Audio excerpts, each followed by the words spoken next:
How you doing? Happy Monday. So, in the spirit of continuity, okay, we are going to talk about sales smarter in 2025, system succession, and revenue growth. Okay, so last week I was having a conversation with a friend, and what I'm about to share with you is something that is not new here, but I am on a mission to not complain, to change. So there's this word that people use all the time, and I've been guilty of using this word, but it's not helpful, and it's always related to sales, and it's not a sales term, okay? It's a marketing term. Funnel, okay? This is a funnel. This is a funnel. I don't like that word. You know why I don't like that word?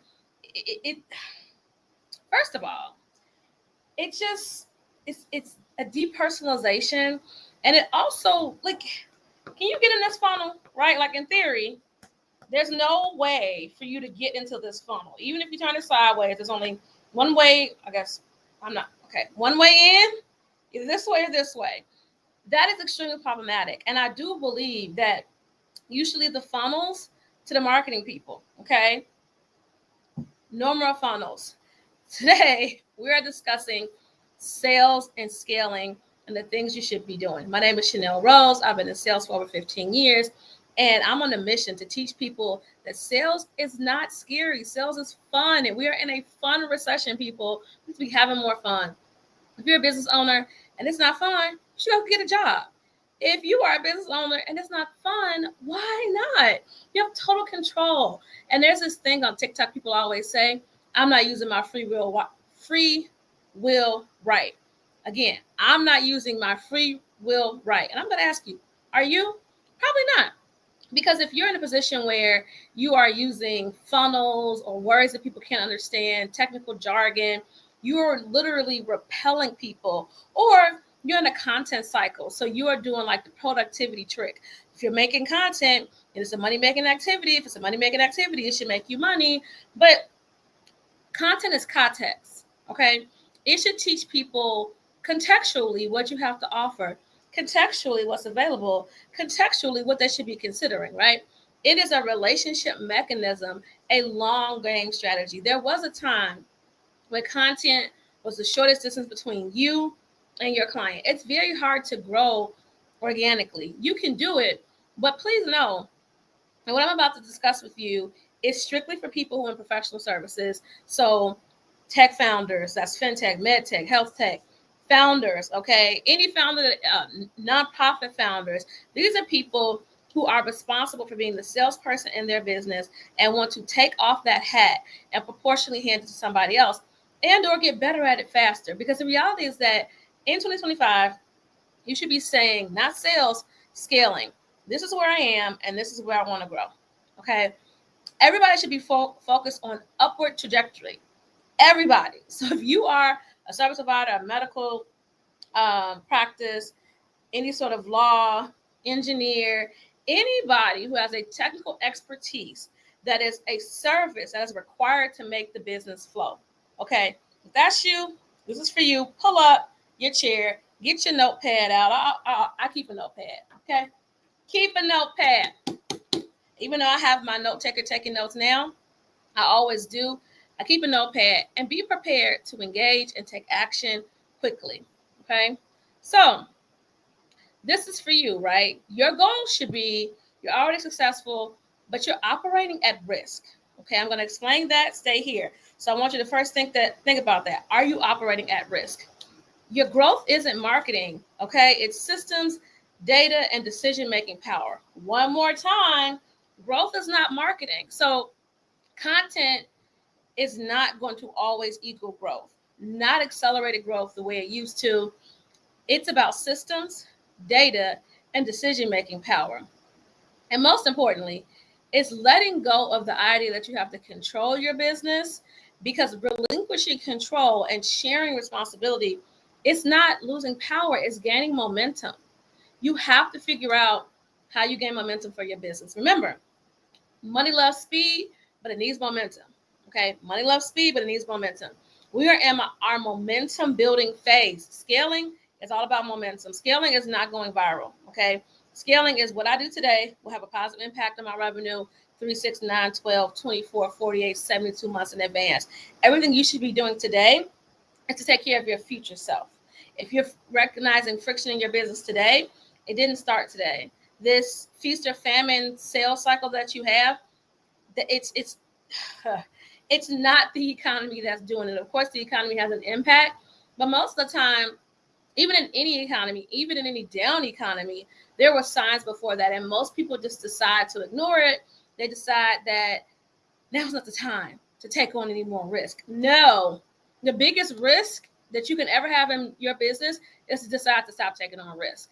Because risk is experimenting, and it's totally okay to experiment. I said this a few days ago. You don't have to dismantle what's working to have an experiment to see what else could work. Our goal as a business is to never stop what's working. It's to amplify what's working, get rid of what's not, and to create growth.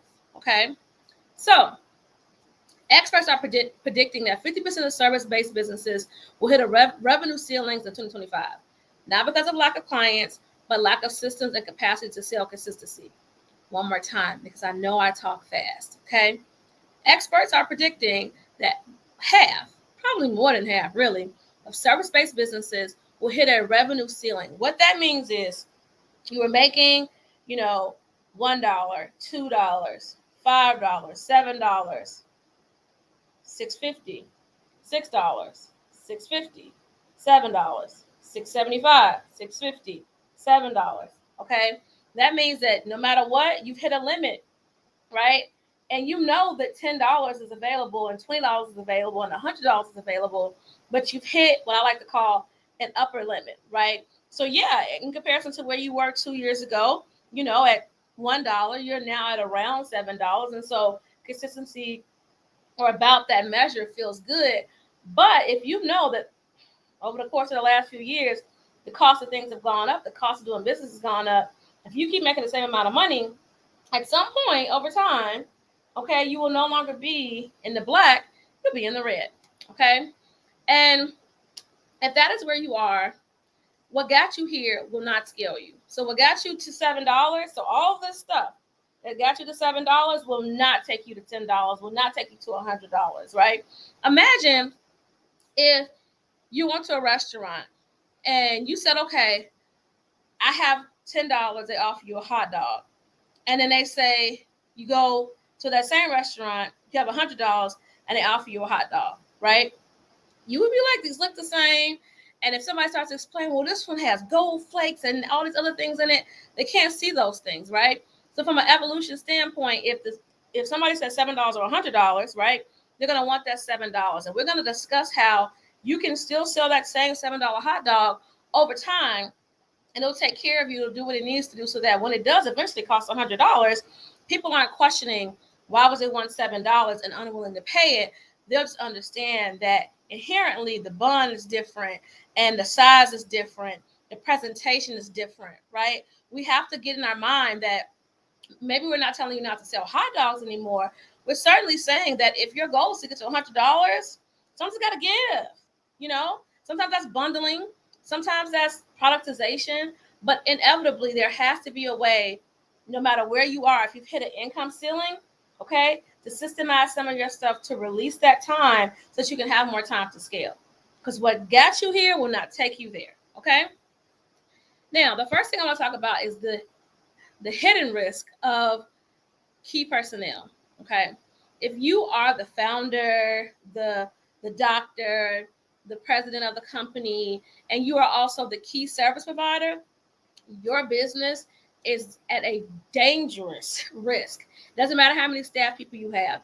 If you are the sole service provider or the primary service provider, and everybody else supports your work, right? So a medical practice, and then you have nurses, and they call nurses assistants, I think is what that's called.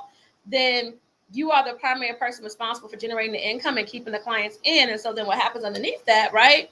If you get sick, those people cannot see people, they cannot do the same services. So this will also ring true where older businesses will have one or two people, usually one person who's like excellent at sales. And so nobody else bothers to sell, not the CEO. No one else contributes positively to the bottom line because either they have a reputation and they have a key personnel person That person goes on medical leave. That person goes on maternity leave. That person quits the job. Now the business no longer has anybody to fill that person's role. And the longer someone is in a position, the more they naturally grow into that position and take on. And they have what's like silent work that you can't really calculate until they're gone. And you're like, oh, what just happened? Okay. Now, if you're the number one person left tomorrow, or if your place get full, does the revenue stop? Right? Or if that person leaves, do they stop your ability to earn for the business? So maybe you have an HR director, director of operations, an executive assistant. If they quit today, do you then have to absorb all their responsibility? You are at risk. There has to be systems so that if that person's not there, small things like an autoresponder to email somebody else, small things like how to book an appointment with you digitally without having to talk to your assistant. There has to be so many systems in place that they act as team members, right? In absence of a team member, and or to supplement the work of key players. Now, I said that part already. I'm reading my notes, y'all. I'm doing a better job at notes. So I have a framework, and surprise, the framework is SALE. I love a good memorable alliteration or acronym that doesn't require any more brain power, okay? Systems sell, okay? People come and go. Economies do what they do. But unequivocally, a hill I will die on is that systems sell. An example of this, right? So one of the things I work on with my clients is we build out client relationship managers. So that's Honeybook, Go High Level, Pipe Drive. What's the one that people always use? HubSpot. So many of them, right? I cannot tell you how many times across the board people are using several different ways to keep track of the pipeline, to keep track of the clients. I remember I went into an office one time and I said, how do you guys keep up with your revenue? How do you know who you've been talking to? The administrative assistant, who had no technical expertise, amazingly brilliant woman, a brain for systems I have never experienced before, haven't experienced since. She had zero sales acumen, zero. So her system was great at like helping her. It did not help the business. And so what happened then was it really reduced credibility because she didn't know that when she called somebody, for example, this was not a hair care place. She didn't know that if they were coming to get their hair dyed, that she should say, hey, do you also need a trim? Okay, cool, right? Do you also want a conditioning treatment? She didn't know those things. This was not that type of office, but like the power of a system is that you don't need anybody to know that. When they book their appointment for a hair color, it'll say, do you need a trim? Do you want a gloss or a conditioning treatment? Whatever it is. Or it'll say, hey, Chanel, it's been 6 weeks. Do you want to get your roots dyed or whatever it is? It'll proactively sell to people so you don't have to remember, oh, I got to call Chanel this week because she needs to get her roots dyed, right? It does that for you, okay? You have to stop assuming that your people don't need help. You have to stop assuming that you guys can do it all. In 2025, the internet has made people so accessible, but also, even as a doctor, people shop doctors' offices like they shop car dealerships. So when you're thinking, oh, well, they came to me, they'll come to me again, I can't tell you how many audits I've done, or I'll say revenue reviews of doctors' offices, and we find out that like somebody came to them after getting the surgery, there was a 2-week follow-up, and they'll say, well, we called, we couldn't get anybody. We left a message, nobody called us back. Well, I guess maybe for 1 or 2 people, that's not a lot. But when we're talking about hemorrhaging tens of thousands of dollars, that's the risk you take on because you don't have a system to support your business. So the first key to selling in 2025 is systemization. I don't care if you're a solopreneur or you have 500 people in your firm, you need systems that sell. And small things like reminders can dramatically increase your client lifetime value. If you have no idea what I'm talking about, go ahead and drop email and I'll send you over some information about what that should look like for your business. Automate. Automate data-driven decisions, right? Because real time beats assumptions. You want to know, for example, if somebody comes on your website and you're an attorney, where do they stop scrolling? If they're booking appointments, where do people stop booking appointments at, right? If you're a medical doctor, right? How many times does it take for somebody to click that link on that reminder so that they can actually book their follow-up? If you're a fintech founder and you are a user-based, a B2C, right? So you're a user-based model and you send out your link to people and they aren't signing up. Do you know how many times people don't go click the link to see what they're sending out? I worked with a founder who was sending out the link to their app and they had a terrible user sign-up rate. Do y'all know that the link was broke? They had a bit.ly and they had not put the whole link in there. So when people were going to sign up, there was no place to sign up. So they had a low sign-up rate because they simply just didn't have a system to say to them, hey, we're sending out this many and this many people are not signing up. They were able to fix that very quickly and figured out in real time something's wrong, right? But if you don't have anything to track your analytics, so that's like to create data that you can measure and use in those examples, then you're just trapped in a cute little entrepreneurship endeavor. You don't have a business. You are not a business owner, okay? And it's not that this only happens with small businesses. I want you guys to know, I worked with a company that had 6 offices across the country, 6, dozens of employees. They had these same issues. So it's not just that you're a new founder. It's not that you've been in business for only 3 to 5, 7 years. It's not that you only have 5 to 7 people. This is an ongoing issue. In order to make money in 2025, you've got to have systems. You have to automate. And this is really important. And this is, I only have 3 more minutes, so I want to make this succinct. You're going to let go and level up. You got to let go. Let go. In order for you to be a leader and to grow from being an entrepreneur to a business owner, you have got to learn how to delegate. Delegation is power. Delegation is leverage. Delegation is decision making. Delegation is empowerment. Okay, if you cannot delegate, if you cannot explain to somebody how to do what they need to do for your business in order for it to grow, you cannot grow. You are in the way. You are the key player that's the greatest risk to your business. If you are saying, oh, I don't want to invest, I could just do it myself, or I could just do it later, or I know that I need a salesperson, but I'm going to hire a marketing team, or I need marketing, I'm going to hire a sales team. Like, you have to learn how to delegate and invest.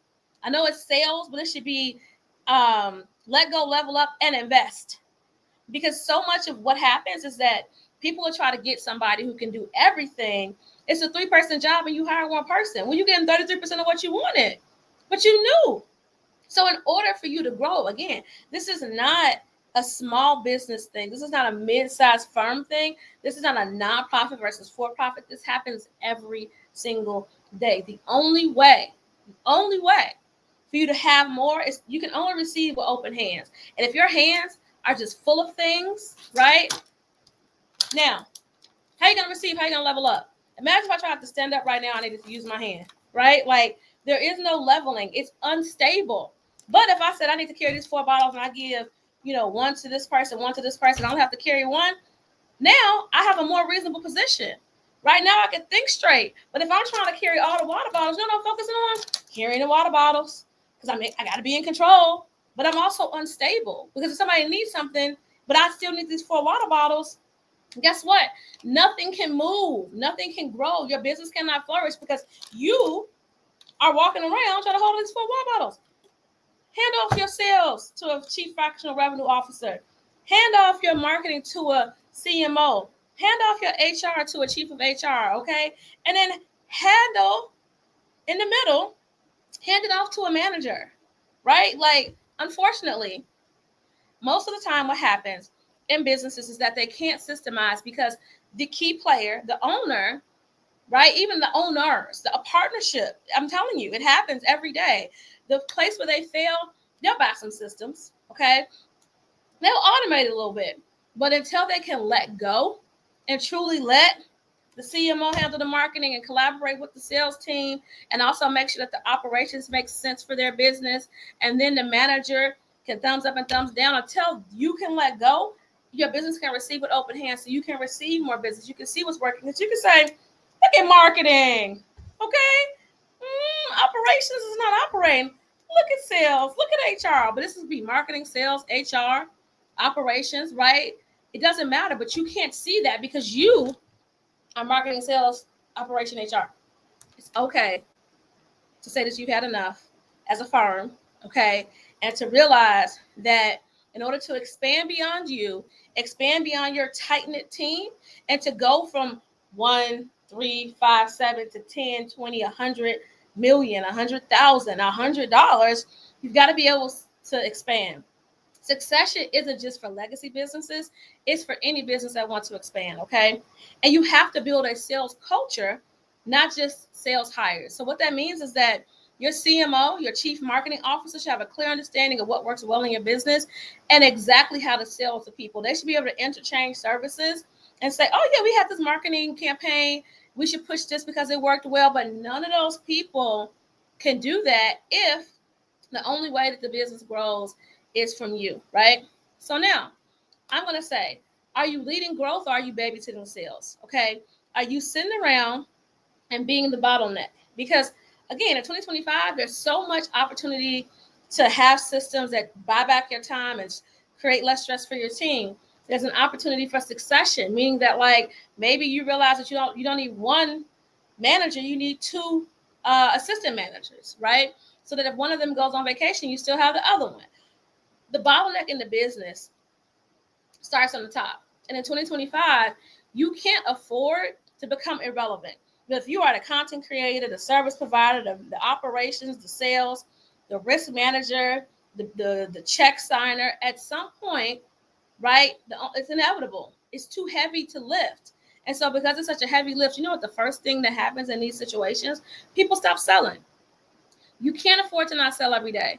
My clients, I have this thing. Every day we MMA. Every day, money-making activity. What have you positively contributed to your revenue goals today? And if you can't answer that confidently because you aren't really sure what the revenue drivers are in your business, you're not 100% confident that you know what to do to make money anymore because you were launching consistently in 2020 to 2024. That's not working for your clients anymore. You're pushing out content every day. Your engagement numbers have gone down. You are going live and doing all these things and it's getting in front of the wrong audience. You are putting disclaimers and calling out your audience, and they don't want that crap anymore. They want something refreshing and new. Or on the flip side, you have all this new content and you don't realize that it just takes time to get in front of the wrong audience, in front of the right audience. This is where we come in, right? So as an agency, we take a very, very, very fine-tooth comb to figure out where are you wonderful and how do we amplify that? And what I mean by that is like a lot of times businesses have no idea what people are coming to them for. I use this example really quickly. I work with a general practitioner, okay, a doctor. And I ask everybody this, what do you think that's selling the best for you? Okay. And he told me some medical thing, right? For all sake, we'll just say putting on Band-Aids. He was like, I know that putting on Band-Aids is my highest revenue driver, right? And so I'm like, okay, well then how much does it cost to buy Band-Aids? How do we get more people who need Band-Aids? How do we create a relationship so we can buy Band-Aids in bulk? So we pay less for Band-Aids. If this is our revenue driver, then let's lean in that direction, right? Then I said, well, let's actually just see based on billing, based on appointments, what he was selling.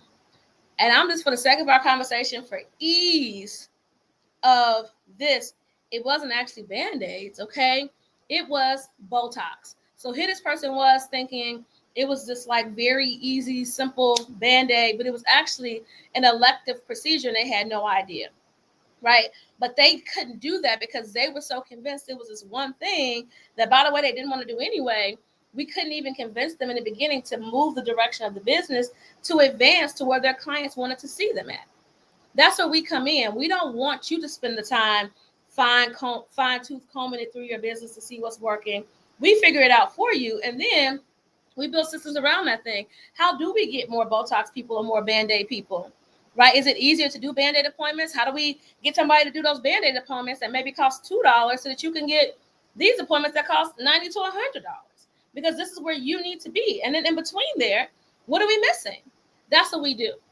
The first step is maxing out your client lifetime value. And in the midst of that, you have a whole lot of fun creating sales campaigns, buying back your employees' time so that that assistant who is paid to do medical billing is now doing medical billing and not calling people on the phone and asking them to book an appointment, because your system does that. So they can be your medical biller, which is what you pay them for, and then you can go ahead and be the service provider. Our goal is to get you to be the owner of the business and not just a service provider. But that can't happen if you don't have systems, a succession plan, okay, or a revenue growth strategy. So if you're saying to yourself, man, I am ready. Like I'm so ready. I don't want to sell, because you probably have stopped selling anyway because you're stressed out. There's so many things going on. And let's just not even say that. You are not selling because you're not sure what's going to make sticks in 2025. You've been in business for a long time. You recognize things have changed, and you want to just put your foot out there and see what's going on. You are not confident that the way you want to move your business forward is going to make sense. We prove you right. We prove to you that whatever you think should work for your clients will work for your clients. We have a proactive, proven system that takes the guessing out of it. So you don't have to be reactionary and 6 months from now sitting around talking about what you want it to do.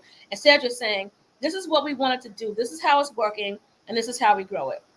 If you're passionate about growing your business, you're ready to say yes to relinquishing that control and just being the business owner, go ahead and put growth in the chat and I will reach out to you. I am excited to continue to have conversations with you guys this week, next week, and every week, because if I don't do anything else, I want everybody to make as much money as possible and then make some more money and then make some more money, because we are business owners, okay? Our goal is to make as much money as we can so we can become employers, so that we can take good care of ourselves, so we can take good care of our families, so that we can take nice vacations, so that we can know that we did exactly what we said we set out to do without friction. And no matter where you are, I'll leave you with this. Years ago, I was talking to somebody, and I've seen this quote come up again, and it said, it's very easy to quit on the hard day. Quit on the best day. If you still want to quit on the best day, it's time to change. And what I know to be true is that you're making money. You've gone to school to get the education. You're confident in your ability to be a service provider, right? And so now it's your best day. It may not be perfect timing, but it's your best day to quit just winging in your business. Quit guessing where the sales are going to come from. Quit not having referral partners. Quit not having collaborations, and say yes to growth. Say yes to evolving. Say yes to developing a business, and only that you respect, that you're excited to go into rooms and talk about, that you are so proud of yourself as a business owner that you can't help but tell people how wonderful it is. We got to get you back happy, okay? And what I mean by happy is that I want you to feel that same feeling you felt, unstoppable, determined, as you did when you graduated medical school or law school, or you went to Techstars and you're on the other side of the Techstars company. That feeling, I want to encapsulate it so that every single day you show up for your team with that same energy, and it's infectious. They can't help but to feel excited and really just fun at work. It should be fun. All right, you guys, I have to head out. Thank you so much. Again, growth if you are ready to grow your business, because I would love to be a part of that for you. Otherwise, I'll talk to you guys soon. Bye.